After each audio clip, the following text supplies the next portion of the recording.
Hey there, welcome to episode 29 of the Cafe Genius Impresarios audio program. I'm your host, Dan Hugo. Solo today, as usual. Today, as I record this, September 14th, 2023. Probably published on the 15th. Today we are going to talk about an assertion that we have 10 years to EIE. There goes my voice again. EIE. The Entrepreneurial Innovation Ecosystem. So what can we do over the next 10 years to enable this, to enable a rich and formidable entrepreneurial innovation ecosystem in which we may find much success, much growth, much, innovation and entrepreneurialism, this in and around Southern Nevada, of course, the Greater Vegas area. I like the Greater Vegas tag, I guess.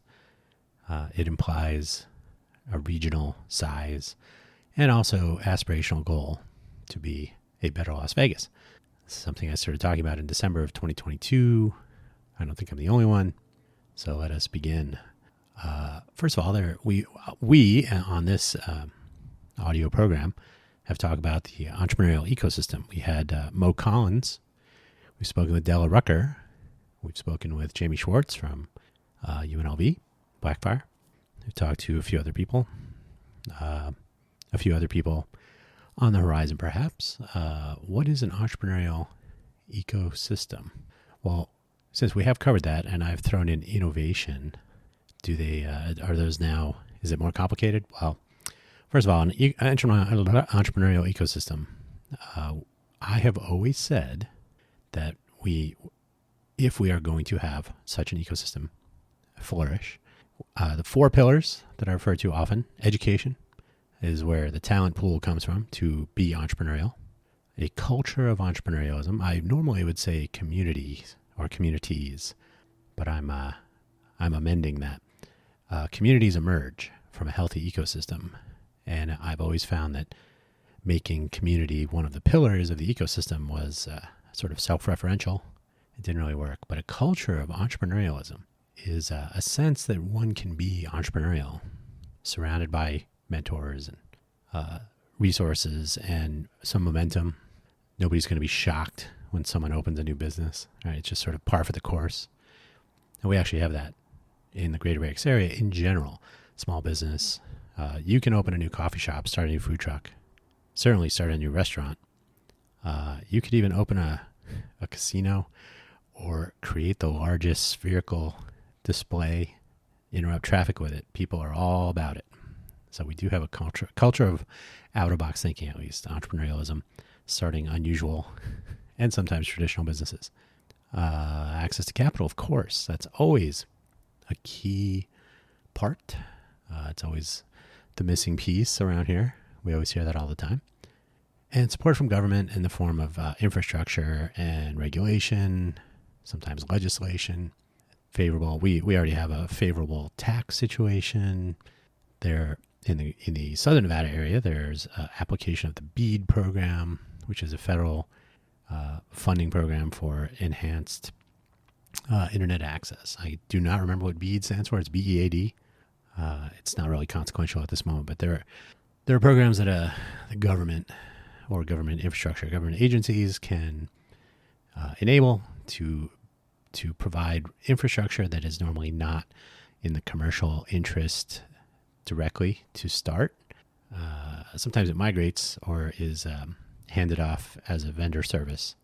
But either way, so the support from the government, infrastructure, and regulation, legislation, usually good. So those are the four pillars with my amendment, replacing community with culture. An innovation ecosystem. What about that? That's kind of new.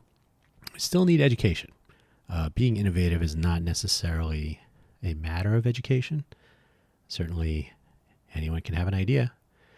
Operating a business, being entrepreneurial is a little bit more complicated. There's usually more process, more expectations, and so on. But being innovative does not require education. However, it's good to have smart people around to kind of pick up the parts to help build whatever innovation endeavor kind of springs forth. So having educated, smart, talented people around. By the way, you can innovate with food or music or anything. So it's not a question of being like a programmer, and it's not even a question of being like college, like bachelor, master, PhD. But having the wherewithal to exercise a talent, apply it to creative innovation, that's a good thing. Access to resources. This is anything from books, reference materials, to machine shop, musical instruments, audio equipment, video capture devices, a stage, whatever your innovation scope is, I guess. Whatever you're doing, whatever you're creating, usually will benefit from having tools of the trade and a place to use them. Mentorship and collaboration, that goes along with education, but having specific interested and interesting people around who share your vision or who can reflect on your ideation. You may have a cool idea when you talk to a colleague or a friend or a mentor in general. You may say, here's what I'm thinking. And they may say, well, have you thought about that? And they may kind of point you down a tributary that you hadn't considered. And that kind of collaboration is what reinforces the innovation potential.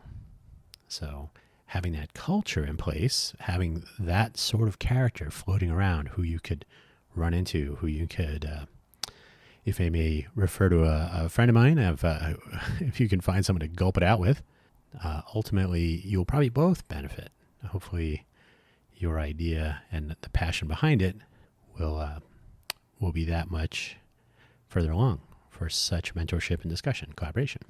And finally, drive to excellence. This is sort of an intangible, but there's something in the air when you are around people, or even by yourself, when you're sitting in a carousel at a library, or got your earbuds in at the coffee shop, or maybe you're just home, wherever you do your innovating, the desire to execute your idea, to implement it, see it work, see the problem you're trying to solve, see the response when you try out a new food or drink or artwork idea on other people.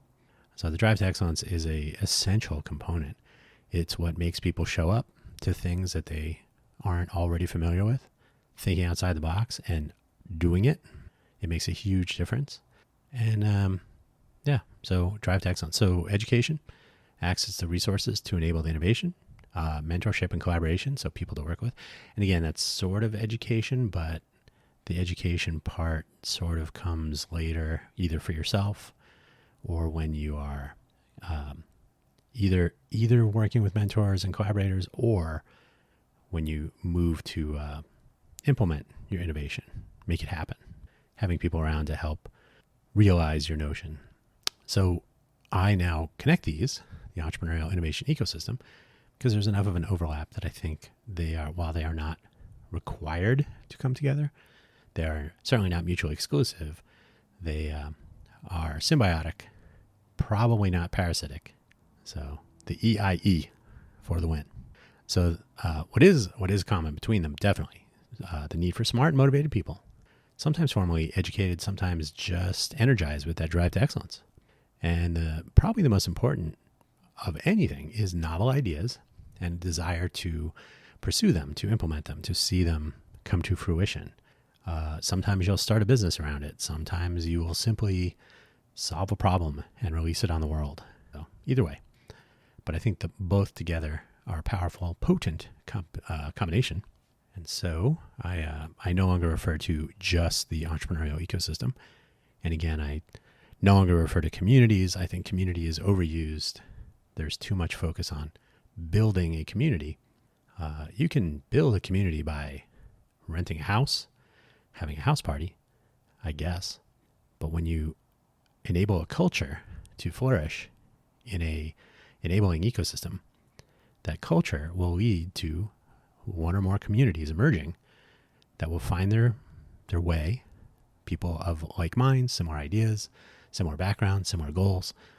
They will tend to gather either physically or virtually, and they will either for mutual benefit or to pursue some general cause that's probably similar So I don't believe in building community so much. I think you create and nourish an ecosystem. You make it work. You provide the things it needs. Again, resources, talent, regulation. These are not as easy as I'm making them sound, but certainly that is where both entrepreneurialism and innovation can flourish. A community to do that may emerge. It may not emerge immediately, but having those tools in place will enable an entrepreneur, an innovator, community, all manner of things. So what about Southern Nevada? I came here 10 years ago. It's one of the reasons I've thrown out the 10-year number. So I commenced my research, really I did, in August of 2013. I started talking, when I moved here after a house fire in Silicon Valley. I've mentioned that before. With engagements at UNLV in various parts of the entrepreneurial ecosystem, which nobody called it that at the time, but with the downtown project and with, the times and the fact that when I moved to Las Vegas, I had not yet, but soon after, would begin working as the only Intel employee, Intel Corporation, in Nevada. So that gave me a certain amount of name recognition in my travels. And the fact that I was in the Maker Innovator group didn't hurt. So I was engaging with innovative people. Sometimes there's a taxonomy. I don't remember the reference. I really get it. I think I have the file downloaded somewhere. There are 5 levels of maker. The top one is the pro maker. Those are it's pro maker and entrepreneur. So if you are a maker, you solve problems, you build things, you're generally creative. And makers, by the way, not only tech, but you implement things, and then you go on to form ventures, you sell things, you teach others professionally, and so on. So being a part of the Maker Innovator Group, being in Las Vegas from Silicon Valley, having literally, quote unquote, grown up, surrounded by, immersed in the innovation culture of Silicon Valley, of the various companies I worked at, then working at Intel in the Maker Innovator Group, traveling around different parts of the world, working with all skill levels, all talents, all focus directions, people from Arduino and, of course, Intel and MIT and Rutgers, and a crazy bunch, Dublin, a couple of smart people out in Dublin. So while I was here, this is 10 years ago, I realized that there was a disconnect between the downtown project, which was actually, retrospectively, was doing an interesting job of bringing some of the culture, importing some aspects of a entrepreneurial innovation culture, which again, not called that at the time, but I'll get to that in a second. So I was talking to UNLV, Zach Miles, in fact, who has recently returned to UNLV after so nearly escaping. And I proposed a couple of things, which I will list. A clinic program to connect UNLV. They have a senior project program. So we started with the engineering college, and the proposal was to turn senior projects, which were student-driven, into sponsored senior projects, which would be driven and partially funded by, I say partially as in there was a kind of a cap on the budget, so it wouldn't be like an infinite supply of resources. And it was just starting out. So it was inspired by the the clinic program at not UNLV, at Harvey Mudd College, my alma mater. And so the goal was to connect the downtown project entrepreneurial cadre, maybe cohort, with students and other local entrepreneurs too, and to connect them with students who were in a position to take on what I would say are like mini consulting projects. And that would help the talent pool connect with the entrepreneurial pool. So this is the entrepreneurial ecosystem talent pool education column. And like I said, the culture. There have been discussions. I have spoken with Tyler Williams, who was very familiar with the downtown project, about use of the term community in that context. And here again, I think referring to community is too easy. It's an overused term. It's like friend and like community. But there was, I believe, an importation of an entrepreneurial culture, which led to more people being more open to trying things, to trying out ideas, to being supportive of others trying new ideas. So there was a certain energy in the air, which I, retrospectively, again, looking back, I think was an asset. It's one of the several upsides, one of the positive outcomes, one of the observable benefits of the downtown project, or in general, the coagulation of that mindset. I don't know if it was, it wasn't an organic culture. So that's one of the downsides. It was transplanted, it was imported, but valuable nonetheless. So a clinic program to connect the senior projects to what essentially would be a sponsor. They were student only, no professor interaction. The students and the company might patent something, hire somebody when they graduate. So you kind of have like an apprentice style program. You're training employees while they're still in school, something more than an intern program. And it has worked at Harvey Mudd College for many decades. So that was interesting. Unfortunately, it didn't really go so well. There was more of a hackathon and innovation sprint culture, which I've already sort of alluded to. There were several hackathons here in the Vegas area that I was directly or indirectly involved with while I was with Intel. AWS Invent, AT&T had a hackathon. There was the beginnings of more co-working, again, 10 years ago. So co-working was just becoming a thing. So co-working, getting together, just working on your projects. There were a lot of startups. So like every day could be a hackathon from some perspectives. So there was actually some of that was catching on. So I'll say the mindset was imported, but it was taking root here, which was, again, a positive thing, and ideally would have continued. Unfortunately, it has withered a bit. Can we breathe life back into it? Who knows?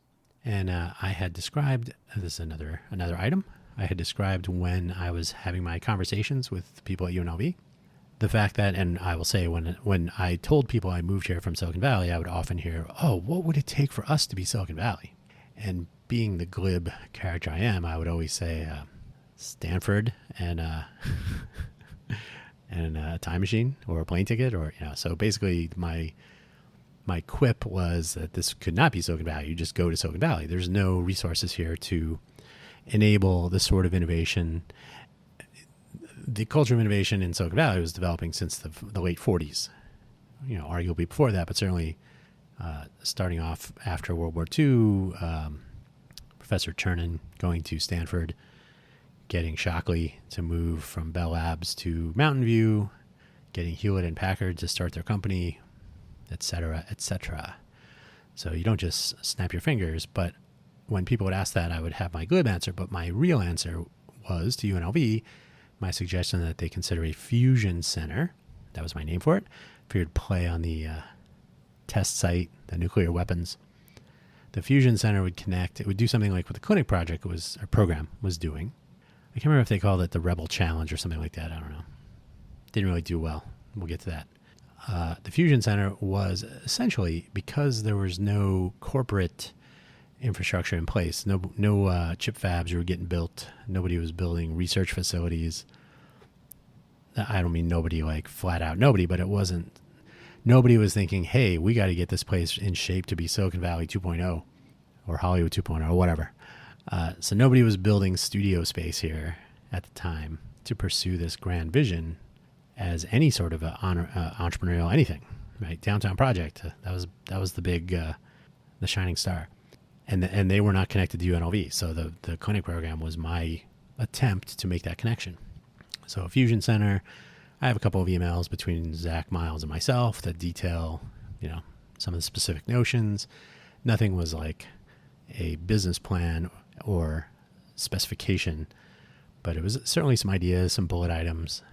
The basic rundown was, in the absence of a corporate infrastructure development project, the university, academia, could be the starting point to create facilities that could be research for, university research projects and whatever sponsor partners they had for that, but also make those resources available for visitors. So the notion as far back as 10 years ago for me was people could come here and work on their projects, form a startup, bring some talent from parts unknown, possibly work with the university, develop but in the absence of having what I will say is legitimate, lab space or the infrastructure needed to develop anything more than a coffee shop laptop project, right? So you need a little bit more than the usual. Maker spaces kind of fill that void a little bit. Sometimes you need some machine tools. Maybe you need a wet chemistry lab. Maybe you need some biotech. Maybe you need an SEM. I'll not tell you what that is. You can figure it out. An SEM or a TEM. Maybe you need an MRI. Who knows? So 10 years ago, that was an interesting idea. Got some chin scratching.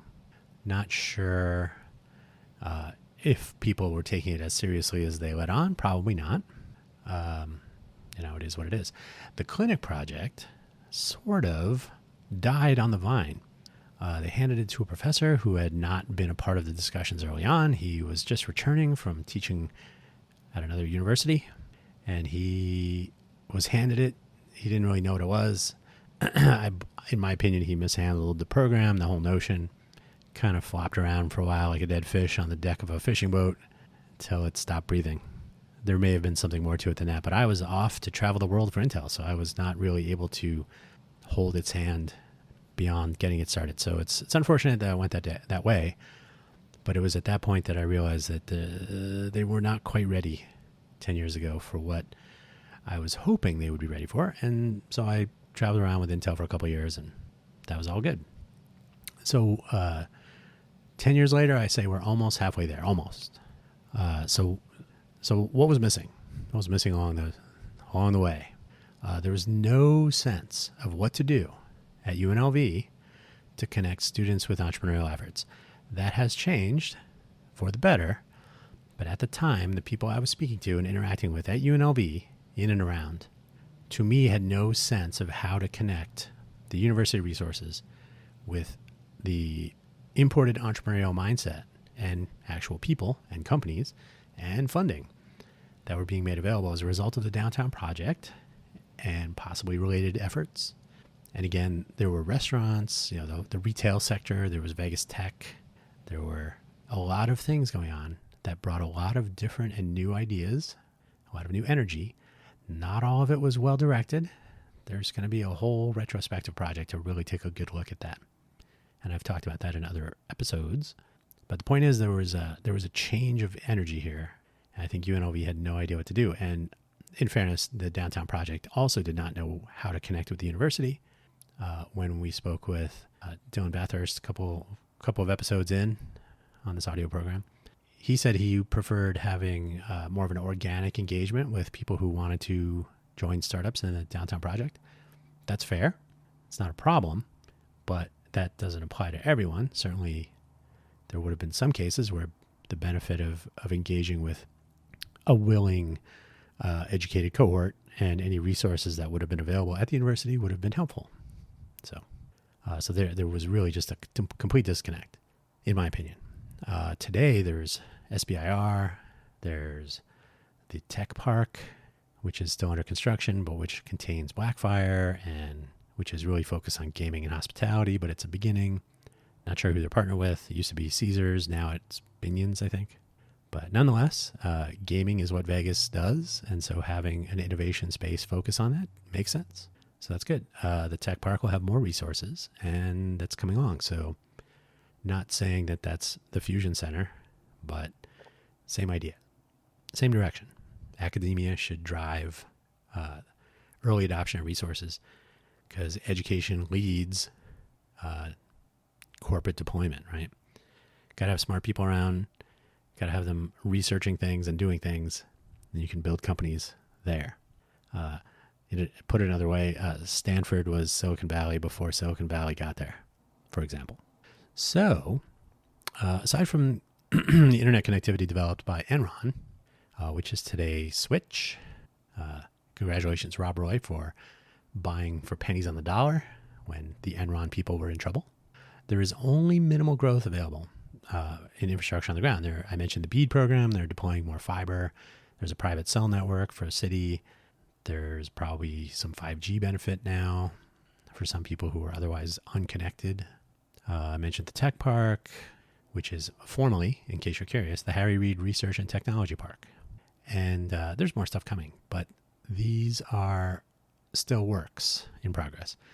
So certainly like I said, the switch, which was around 10 years ago, before that, is a good starting point. The internet flows through Enterprise, an unincorporated part of Clark County, Nevada. So that's interesting. It's an interesting way to engage with the world through internet connectivity.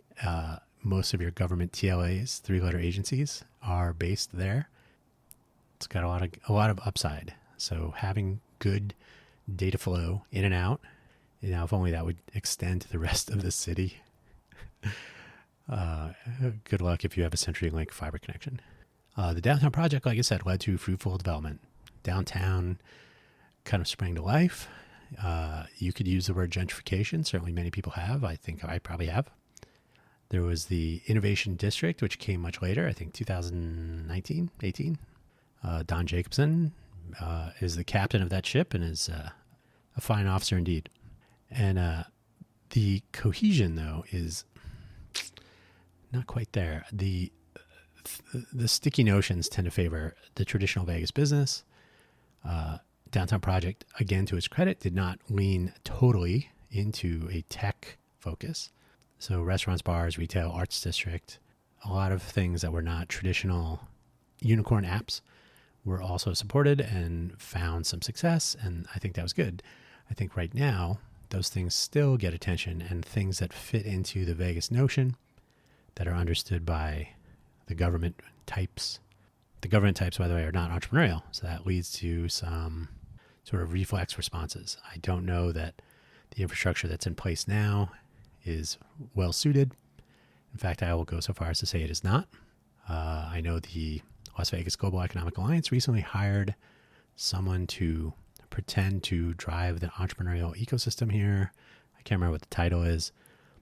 Politicians have no business doing that. I can leave it there for the moment. I'm sure I'll have more to say. But the bottom line is, for all of the bluster, we are not quite there yet. So 10 years. Why do I say 10 years? I had done a podcast episode last week, the week before. I think it was last week. Check your podcast listings. I was comparing Utah, Arizona, and Nevada. And in a case of point, Arizona, 20 years ago, approximately, 2003-ish, 20 years ago, Translational Genomics, Genentech, made an announcement that they were going to build some headquarter or substantial facilities in the Tempe area. And so the state turned its educational infrastructure into the wind. Oh, that's an aircraft carrier. You probably don't want to turn into the wind if you're like racing. But they essentially set themselves up to take advantage of this. They bolstered their existing pre-med and biotech programs at NAU, U of A, and ASU. They created vocational programs to train lab technicians and, adjacent workers, skilled workers at the community college level. And they essentially enabled this new addition to their economic portfolio, which had also included semiconductors, electronics assembly, and government contracting. So Arizona was actually let's say 20 years ahead right now. 20 years ago, they were already ahead of the Southern Nevada area in terms of being a form of Silicon Valley. I will point out, as I did in that other episode, I did briefly work for Intel as a contractor. For the curious, I was working on pre-silicon validation for the Hermone B0 ARM chip stepping, B0 stepping, when Intel was actually an ARM licensee, thanks to their dealings with Compaq, which had purchased Digital. And Digital was an ARM licensee that was developing the strong ARM, which Intel renamed the X-Scale. So for a few minutes, Intel would have been able to implement some fairly performant ARM parts in a glass rectangle that Apple would start shipping eventually. When I was working there as an employee many years later, I asked about that, and the person managing the Apple account shook his head and said, that is a discussion we should not have within the walls of Intel, but it is one that we could have. So Otolani, CEO Otolani at the time, made a huge mistake. But the fact is, Arizona, 20 years ago, made a decision to add biotech, genetics, and other biotechnologies to their economic portfolio. and Silicon Valley 2.0 if I were going to choose a place in the Southwest between Utah, Nevada, and Arizona. Well, Arizona has had chip fabs since there have been chip fabs almost. Motorola, Intel, Honeywell, various other companies. Today, TSMC is building a facility there. Nobody is building silicon anything. We don't have enough water in Southern Nevada. There will be no Silicon Valley 2.0. We should get that notion off the table. But the next 10 years, we will not be the next Silicon Valley. We do need to establish an innovation culture. And so if Arizona was able to turn the groundbreaking of the translational genomics, or TGen facility, into a ticking clock 20 years ago, today, biotech, genetics, bioengineering, whatever they got going on in Arizona, it is an integral part, is a matured, established component of their economy, of their ecosystem. It has integrated into medical and so on. So there's a Mayo Clinic, there's Barrows, there's various medical, patient-facing benefit to all these things. So 20 years pass. So we are 10 years along. As I mentioned, I got here 10 years ago. It was a shambles, if I may. The downtown project was just blossoming, so it was an interesting time to witness a big bang. I'm half serious. A big bang here in Southern Nevada of an entrepreneurial explosion with an injection of capital, the import of culture with the potential to establish a sort of to bring out the nascent culture of innovation, the beginnings of a connection with the university. Everything was on the table, and it did not work. So we're 10 years in. If I'm comparing it to the Arizona 20-year timeline, today we have educational resources. We have a university with a tech park. So they're building out that fusion center concept. Again, not taking credit for the tech park, but the general idea. Academia drives adoption and development of these platforms on which to innovate and to drive entrepreneurialism. SBDC, notwithstanding, that program in Southern Nevada is a problem. Should do a whole nother show on that. So today, in the next 10 years, we should be inviting 7th graders, age 12, to come to the table and talk about what they want to do and enabling them to do it. There have been some notions spread that the innovation corridor for Clark County will be driving some sort of machine learning direction. That is a problem. If you're going to invite innovators to innovate, you shouldn't tell them what to do. Then they're not innovators. They are workers. Now you can invite, if you've ever read the Anthony Bourdain Kitchen Confidential book, it's a fine read. He makes a drastic distinction between an artist and a craftsperson. He says craftsman. In the kitchen, the chef is the artist, the chef and the sous chef perhaps. The line cooks are the craftsmen, the craftspeople. They need to implement things. They need to do what they're told. They need to make the same thing over and over again and make it identical. The first and the last are the same. Everyone enjoying the dish at the table in the front of the house is going to have the same experience. They're going to remember it from last time. It's going to be the same. If you tell your innovation community what they will be doing, they're line cooks. And I am not in any way diminishing that. That is a critical component of the culinary industry. And the culinary industry, and more importantly, culinary union is strong here. So don't want to make anybody mad. But the fact is, you cannot dictate to artists what they will be working on. Creative people that will be innovating, they need to be able to tackle problems. They need to be enabled and encouraged, not told what to do, my opinion. So continued development of the innovation infrastructure is essential. So continue building those tools without specific direction. Now, obviously, if there was going to be innovation in the space of silicon wafer fabs, then we would build a chip fab here. That's a infrastructure investment that would have to be made with hopes that it would pay off. That's what they did in Taiwan. By the way, I think I mentioned this. I was unfortunately a very ignorant stockholder at TSMC when I was an employee at UMax Computer Corporation in the South Bay, in the Bay Area. We were awarded a stock grant in place of our UMax shares since UMax never went public in the United States. So our ISOs at the time were swapped out for actual shares of TSMC. And I sold them early because I needed the money at the time. I would probably be, well, let's not even say anything there. But anyway, so we need to continue developing that infrastructure so that we are not focused entirely on tech. And there will be no chip fabs here, so we're not Silicon Valley, anything. But we need to enable and encourage the infrastructure, the innovation and the infrastructure that goes with it without dictating what that is up front. Now, certainly over the years, there will be a continued focus on sustainable water conservation, maybe energy conservation.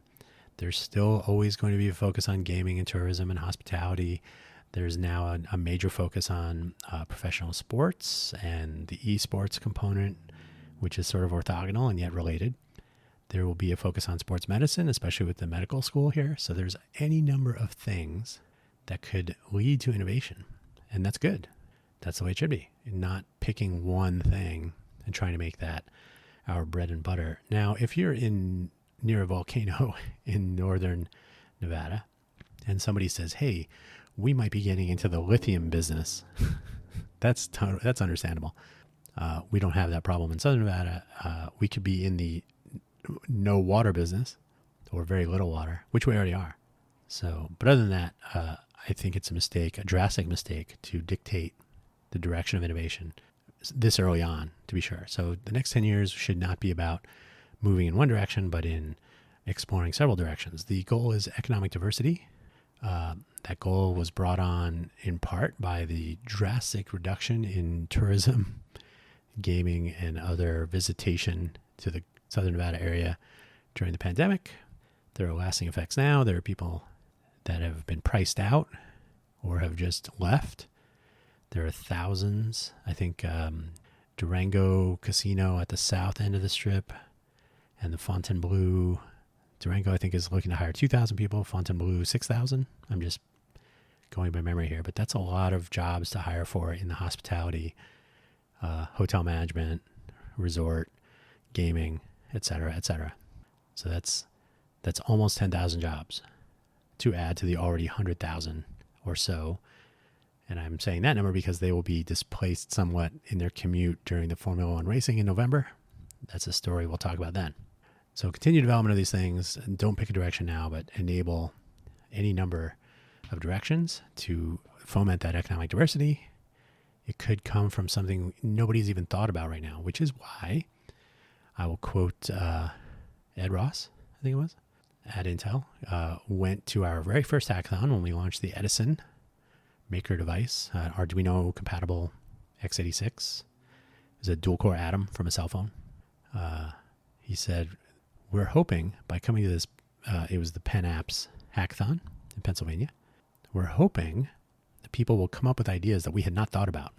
And that's what happens at hackathons. So the culture of innovation, having that mentorship, that pool of talent, the desire, the drive to excellence, and the desire to actually make that drive, those are critical components of an entrepreneurial innovation ecosystem. That's where people come up with things because they are excited about doing so.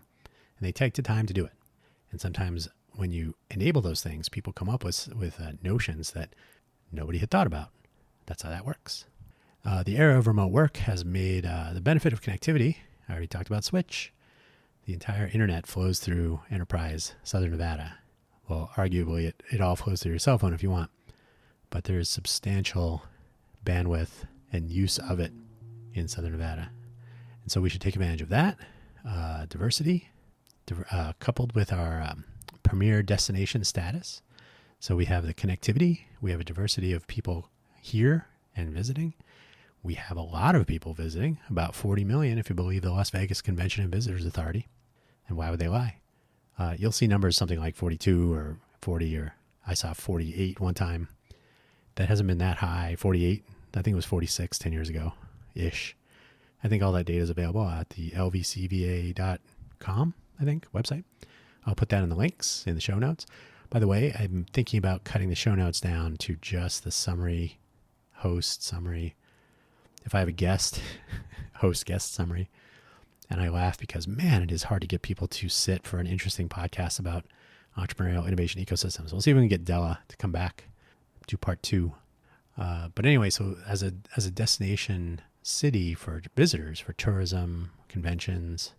My view is that rather than trying to be an innovation hub that picks a direction, we should enable an innovation destination with people coming, and this is back to the fusion center notion, enable people to come here from parts unknown, working remotely, working from other companies, supporting a startup effort here for a trade show, gathering with some potential partners to talk about an idea, an innovation sprint, a hackathon of sorts. I mentioned the reInvent hackathon that Amazon has had. I don't know if they're still doing it now. But the bottom line, 40 million people come to Las Vegas. That is a nice slice of the global population to not only ideate and innovate with, but to implement and get feedback from. And so why not let some of those people visiting try out some ideas, try out your product, try out your service, go home with that product or service, bring it to their friends in other places, hopefully not from MGM or Caesars. And if by the time you're listening to this, they've completely solved the ransomware cybercrime extravaganza that they've had going on for the past, I guess, weeks, as it turns out, well, maybe you won't know what I'm talking about, but I suspect you will for quite some time. So yeah, don't bring home any viruses from your check-in at MGM or Caesars. But the take-home, with so many people coming here, with so many professional, talented, entrepreneurial people, venture capitalists, musicians, technologists, artists, creatives, food, drink, you name it. People come to Vegas for all manner of reasons. An innovation destination is the future, I believe, and in 10 years from now, it could be doubly so. Building an innovation hub here in the next 10 years will be Sisyphean. Will it be a ship of Theseus? Will it still be Vegas when all is said and done? Will we leave the stratosphere standing as the last remnant? It's still Vegas. There's that one thing still there. And the rest of it will be metaverse, blockchain, AI, self-driving cars or something. Anyway, so that's my notion. That's my next 10-year plan. Foment innovation. Let's start with 7th graders. I always tell people my 7th grade years, I switched from a normal curriculum. I moved schools. My traditional K through 8 elementary school was not cutting it. So I moved to a different district. Thanks, Mom. That was a transportation issue for that. But I moved out of district. I went to Royal Palm Junior High School. I was sitting in some classes for the first couple of months and bored out of my mind. And so Jim Ritchie, the president, the principal, got me in with their, I don't know, educational consultant, or I can't remember her name. I can picture her, but I can't remember her name. I'm normally good at that. Gave me a test, asked me a few questions about a cat in a box or something. And lo and behold, I was switched around to Zeke Ashley's math class, Robert Foster was at Supermac. Robert Foster, Advanced Bio. So I basically switched around to all of the AP-ish classes, and that was almost certainly life-changing as far as my educational path leading into my professional career. So 7th grade is where that happened. And so from personal experience and from just the sensibility, 7th grade is in most cases when students begin switching classes. You have multiple teachers. You're not in a homeroom throughout the day, which is more common in the younger grade levels. So you're switching classes. You're engaging with different people. There are more resources thrown at it. I know 7th graders here can participate in the First Robotics Challenge or the VEX Robotics Competition, whatever that one's called. There are all manner of resources made available starting in junior high levels, 7, 8, sometimes 7, 8, 9, but I believe in Southern Nevada it's 7th and 8th, and then you go off to high school. That's when it starts, 7th grade. So 10 years from now, those 12-year-olds will be 22, possibly finishing college or going on to their postgraduate work, pursuing a master's or a PhD, starting businesses, changing the world. 10 years ago starts now.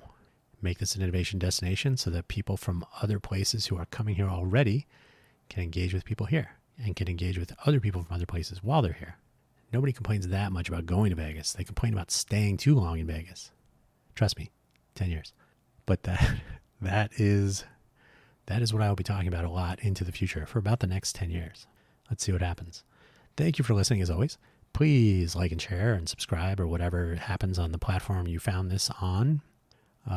Hopefully during the month of September, maybe October, maybe September, that'd be nice. 2 weeks. We will start deploying our podcast audio programming from a self-hosting location so that all of our episodes will always be available natively with all the show notes intact and visually stunning. Spotify makes a complete mess of show notes, which is unfortunate. The Innovate for Vegas Foundation, recently officially renamed, by the way. So you'll hear about that in the Let's Innovate for Vegas podcast, which you should be listening to. Two great tastes. We are working on a modern platform for information sharing in a smart city, making our smart city smarter. And the idea is to make it easier to discover things, share things, provide actual data in and out, open data platform capture, open data capture platform as one of the Innovative Vegas projects, the My Muni project for my community/municipality, Smart Social, etc. So part of what we should all be doing in our smart cities is being able to discover things, almost like TV Guide. Remember TV Guide? You should be able to figure out who's podcasting and YouTubing and whatnot without having to deal with YouTube search algorithms. So just show me who's making videos in Las Vegas or about Las Vegas. Tell me who's podcasting about economic issues in and around Las Vegas and so on. Make that part of the total information awareness. Yes, that was a reference to a conspiracy theory-backed government project many years ago. Total information awareness. We have the technology, we have the ability, we don't have the cultural buy-in. So we have to start somewhere, and that's what we're doing. So that was a little plug for Innovate for Vegas Foundation and the projects that we're working on there. So our programming here, and then some of the other stuff we're working on, the Downtown Project Retrospective, some asset mapping for our Entrepreneurial Innovation Ecosystem. What do we have? What do we need? Who's doing what where? It's not a spreadsheet, which is an idiotic approach. I shake my head whenever I think about that. A lot of things going on. You'll hear about it here first. And hey, if you want to be a guest, why not? Send your email to media@cafegenius.org, and that will get to me. And we can do an audio program together. Thank you so much for listening. It's been, this is a long one. I will cut out the silent parts. It will drop down to probably 45 minutes. Still a long one for a solo, but that's me. Thank you so much.